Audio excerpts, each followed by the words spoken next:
के अंदर वो पासपोर्ट का है।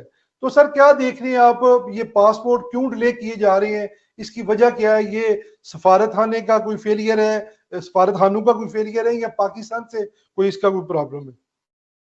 नहीं जी, जो अभी डिले हो रहे हैं, एक तो ये कि ये छोटी मोटी बात नहीं है। आपने बहुत, मुझे अच्छा लगा कि आपने इससे स्टार्ट किया, क्योंकि हमारे जो सहाफ़ी हैं वो भी अब एलिटिस्ट सहाफ़ी हैं सारे। सबके पास बड़ी बड़ी गाड़ियां हैं, सबके पास सबको अब आम पाकिस्तानियों का नहीं पता। मुझे बड़ी खुशी हुई कि कम से कम आपको पता है। जी। पासपोर्ट नहीं आ रहे जी, बहाना ये है कि लेमिनेशन पेपर नहीं है। आप अंदाजा लगाएं कि एक मुल्क के लिए ये कितनी शर्म की बात है कि उसके पास लेमिनेशन पेपर नहीं है पासपोर्टों को लेमिनेट करने के लिए, ये नहीं है उनके पास।